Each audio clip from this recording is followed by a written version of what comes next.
Ever notice how, in some anime, the so-called villains actually sound like the only people using their brains? Let's be honest. Sometimes the hero is just a guy with plot armor and nice speeches, while the villain is the one explaining actual logic. Take Attack on Titan. People call Eren a villain, but the man is literally trying to break a 2,000-year cycle of genocide. Meanwhile, the heroes are trying to save a world that already decided they should die. Tell me who's really making sense here? Or Light Yagami. Sure, he went overboard. But removing criminals and reducing global crime? That's still more structured than L's philosophy of, we can't let one guy have power, while ignoring a broken system. And then there's Code Geass. How are you supposed to root for Britannia when Lelouch is the only one trying to stop oppression? If anything, Lelouch exposes the hypocrisy of anime morality. The hero wins because he's the MC, not because he's right.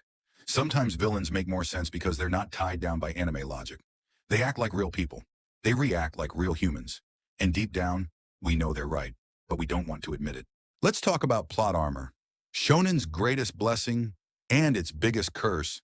You ever watch a scene where a character gets slammed through 5 buildings, stabbed, electrocuted, drowned, exploded, and then stands up like, "Don't worry guys, I'm fine." Yeah, that moment. Like Deku surviving his fight with Muscular.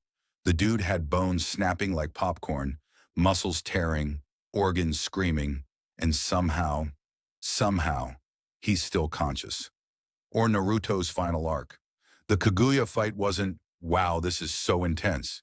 It was, "Oh great, more plot armor so the story can stretch for 10 episodes. And Black Clover? Asta's plot armor is so strong it could qualify as a devil transformation. Plot armor used to be subtle. Now it's like the writers are telling you openly, you know he's not dying. Just enjoy the explosions. When stakes don't feel real, the hype doesn't last, and fans notice. Romance anime. You either get the cutest story of your life, or 10 episodes of 2 people blushing, stuttering, breathing heavily, and still refusing to confess. Some shows drag the romance so long it starts to feel illegal. Rent a Girlfriend? Bro, they've been emotionally stuck in the same spot for 3 seasons. 3 seasons of, I like her, but I don't like her. But maybe I like her. Nisekoi? 20 characters.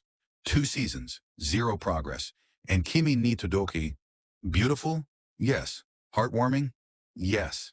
But the pacing, it's like watching 2 introverts read each other's minds in slow motion. Romance anime can be incredible, but sometimes the hesitation, the awkwardness, the maybe next episode goes from cute to painful. And you find yourself screaming at your screen like, just say you like each other. But they won't. Not until episode 24. Here's a hot take. Amazing fights don't save bad writing. Some anime look beautiful, Sakuga explosions, smooth animation, choreography that makes Marvel jealous.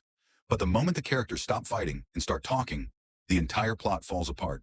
Record of Ragnarok is the perfect example. Every fight is peak hype. Every conversation is peak confusion. Tokyo Revengers? Amazing emotional brawls. But half the story after season 1 feels like the writers were generating new timelines on a drum machine. And Boruto? Yeah, the fights were insane. But not even a Momoshiki fight can cover bad story decisions. Great fights make you excited. Great writing makes you stay. And too many anime forget the second part.